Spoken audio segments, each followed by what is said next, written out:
Chapter 4, Flanking. Kaori shook her head angrily.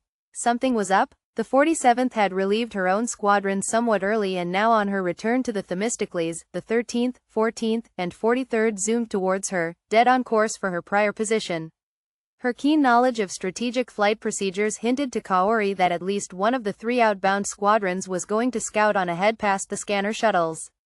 Dracula's interrupted her meanderings. I spot another 20 or so flight decks opening launch apertures. Something serious is going down. Kaori agreed, and her meddling father was trying to protect her. Not this fighter pilot. Checking her oxygen out of sheer habit, Kaori was unsurprised to learn the dial read 97%, they had only been on patrol 4 hours. Fellow dragons, change in orders. We are to perform as advanced scouts for the distress call-bound scanner shuttles. Form on my 6, she declared, whipping her Phoenix around with a 10G about face. Maintaining 7Gs ahead, Kaori led her squadron straight past the lead scanner shuttle and its patrolling squadron of fighters. Karl Sheffer began buzzing in her ear, something about orders and the chain of command. Kaori switched off her comm with contempt, certain no Wolverine patches adorned her spaceflight suit. Okay dragons, power up on board long-range scanners, we are the front line, she declared with high spirits. Powering forth into practically uncharted space, Kaori felt right at home. The threat of the unknown ahead, and the equipment to deal with it wrapped about her, she imagined she could handle whatever the universe threw at her. Privately, she prayed it would hurry up and throw her some action. Kaori shook her head angrily. Something was up? The 47th had relieved her own squadron somewhat early, and now on her return to the Themistocles, the 13th, 14th, and 43rd zoomed towards her, dead on course for her prior position. Her keen knowledge of strategic flight procedures hinted to Kaori that at least one of the three outbound squadrons was going to scout on ahead past the scanner shuttles. Dracula's interrupted her meanderings. I spot another 20 or so flight decks opening launch apertures. Something serious is going down. Kaori agreed, and her meddling father was trying to protect her. Not this fighter pilot. Checking her oxygen out of sheer habit, Kaori was unsurprised to learn the dial read 97%. They had only been on patrol 4 hours. Fellow dragons, change in orders. We are to perform as advanced scouts for the distress call-bound scanner shuttles. Form on my 6, she declared, whipping her Phoenix around with a 10G about face.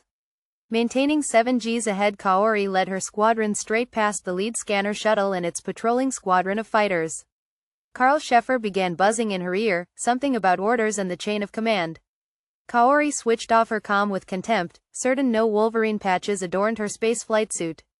Okay dragons, power up on board long-range scanners, we are the front line, she declared with high spirits. Powering forth into practically uncharted space, Kaori felt right at home. The threat of the unknown ahead, and the equipment to deal with it wrapped about her, she imagined she could handle whatever the universe threw at her. Privately, she prayed it would hurry up and throw her some action. Captain, she cried, we have bogies at 100 million kilometers and closing. 10, 20, God there's a whole fleet.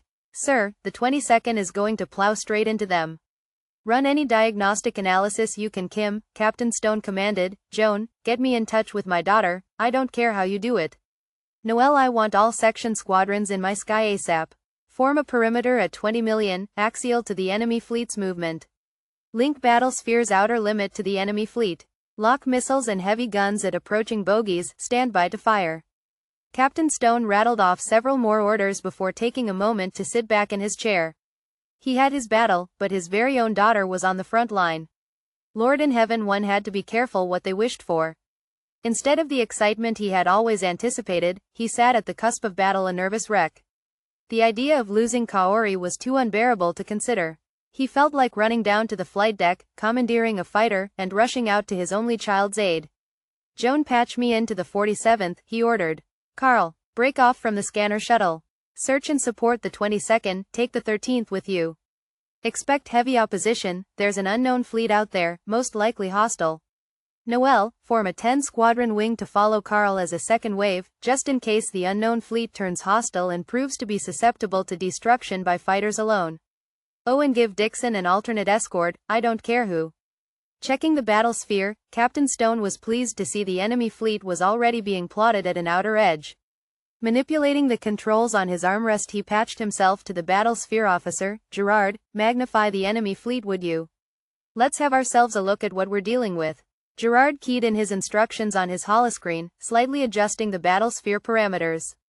The unknown fleet was suddenly magnified to a suitable scale. Everyone on the command bridge pinched a moment to take a look. The fleet was unlike anything anyone had ever seen or heard reference to. Numbering some 50 vessels, it centered about a single capital ship. It was massive, not the size of their own stellar dreadnought, but definitely larger than any other human specification. Of immediate interest was the vessel's design. It was completely irregular and covered in rigging.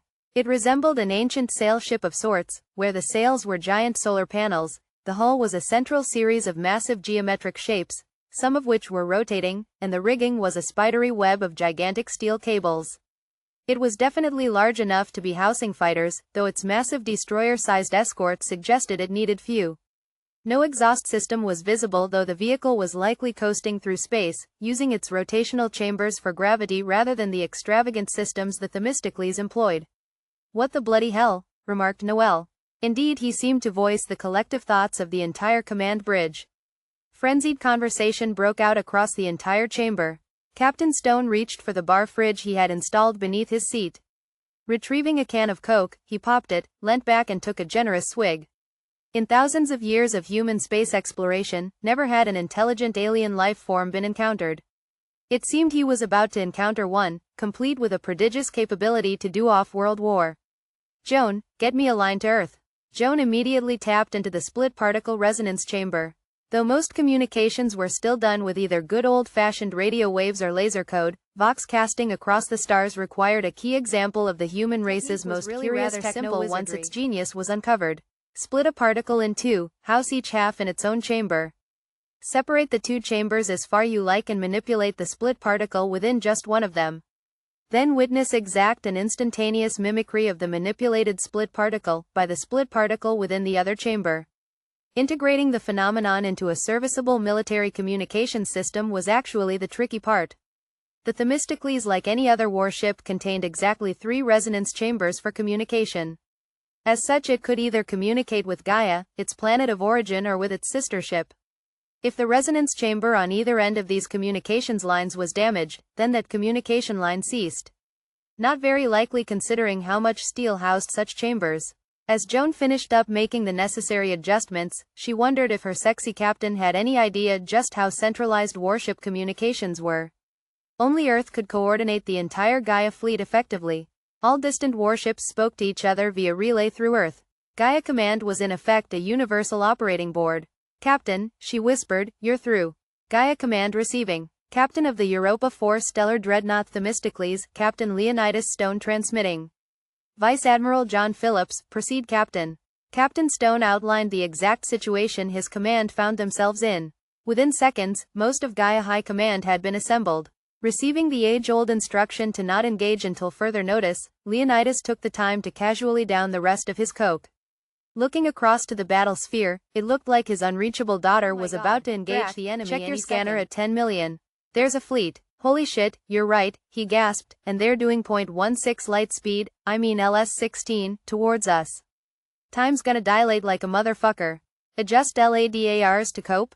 Kaori frowned. The thing about high-speed combat was that when you were chasing someone, speed was relative. You could do it visually as the differences in speed varied only due to maneuvering. The pursuer was in effect trying to mirror their target's speed to get a better shot at them. But when two parties approached as jousting lancers, naked eye vision was almost useless. You had to do everything by ladder screen. Problem was, once you switched the ladder to being able to cope with light speed dilations, you really weren't paying any attention to local obstacles like asteroids, space junk, or even other fighters or spacecraft that might well be right in front of you. You were in effect always watching the horizon and never the ground in front of you, hence the necessity for a wingman. Still, the only way to really dogfight was to make a clever pass and then latch on to the tail of your foe. Once you were behind, you could match their speed and forget about the ladder and time dilation. Checking her gauge, she breathed a sigh of relief. Her squadron was still at sub-LS1. It was paramount they not exceed the LS-16 their opposition was moving at, else they would only see their opponents as an echo, before them even after passing them. As it was, they would engage in about 40 seconds at .08 relative, and that was when the encounter was going to get real tricky. The 20-second would have a mere fraction of a second of a window to perform an action on its first run. Not knowing what to do, she switched on her communications. Daddy, there's a fleet out here, I am 36 seconds and counting, thinking of switching ladder to dilation capable? Break, do not engage, it's an unknown fleet, we have no idea of their capabilities Kaori. Indeed Captain Stone was as panicked as he was relieved. His little girl was still alive. Wilco, we'll ghost their flank and await further instruction, over. Very good, Captain Stone declared, assume control of the 47th and the 13th, they're on your tail, take them with you, out. He then turned to his executive officer. Noel, send that 10 squadron wing wide, tell them to ghost the bogey fleet's other flank. If they prove to be hostile and engage our section fighters, they're going to get a real nice surprise. Also, get all remaining available rogue fighters on their launch grids ready to scramble. Plot me an optimum attack vector please Kim, we want to come in on their side at relatively similar speed, with 2 million kilometers in between us. Deciding whether or not to pop another can of what he considered the universe's most refreshing beverage, Captain Stone near jumped from his seat when the unmistakable voice of GAIA Admiral of the fleet issued from the command bridge intercom. Greetings Captain Stone, I have searched our logs in relation to your specified coordinates. The Themistocles is the only GAIA warship within 88 light years. I have conferred with China, and they guaranteed us the unknown fleet is not theirs, and we know it's not American. Our African brothers have never ventured anywhere near this sector of space. Our scientists have briefly studied the visuals your communications officer managed to send us, and have declared that the entire fleet is almost certainly one of a military nature. The fact that they are almost certainly responsible for the destruction of the defenseless Persephone leads us to the conclusion that you have discovered an unknown and hostile battle fleet. You are to send a shuttle with a single squadron escort out to the unknown fleet and attempt to make first contact. If they're interested in talking, great, keep us informed. If they attack you without provocation, engage and destroy their entire fleet. We are organizing reinforcements as we speak. You have your orders, Captain. Yes, Admiral, Captain Stone declared, Admiral of the fleet John Harper himself, giving him his orders. All the right people would be watching him. This was his chance for glory. Captain, Kimiko exclaimed, there's some other fleet on our opposite flank. Completely different makeup to the other fleet and I'd guess of different origin.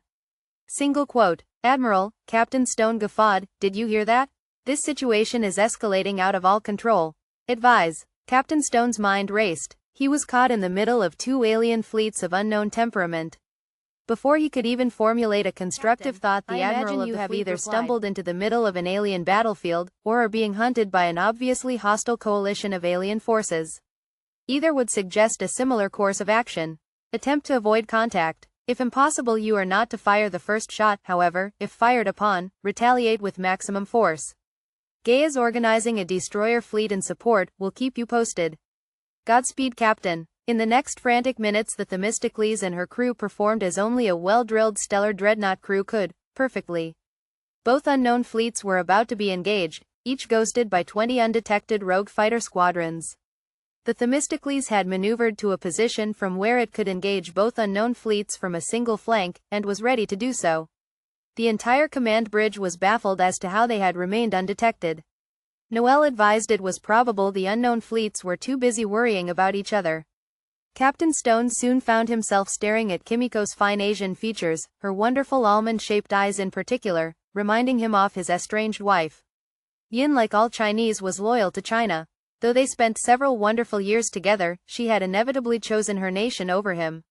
He would have gladly defected to remain by her side, but China did not accept dark-skinned foreigners. Indeed, they would not even accept Kaori, apparently a freakish product of miscegenation. Fucking galactic China. Anger rising, Captain Stone looked at his battlesphere. Well over 100 possible kills just sitting there to be had, and his orders were holding him back. Some modern and nimble GAIA destroyer fleet was going to come in under the Admiral's command and take all the glory. This while he sat around sucking on Coca-Cola cans. Kim, he announced, of the two fleets out there, which one blew up the Persephone? Definitely the first fleet we encountered, Captain. The other fleet has approached from an opposite vector. Their exhaust wake is woefully obvious, Kimiko concluded, offering a slight giggle. Captain Stone smiled. If he wasn't still so in love with his wife, he would definitely find Kimiko an irresistible prospect. He should have hooked up with a Japanese woman in retrospect. The Japanese worlds practically shielded the rest of GAIA from China. No Japanese woman would ever have left him. Forcing his personal life to the recesses of his mind, Captain Stone did what all the great men of history do. He seized the moment,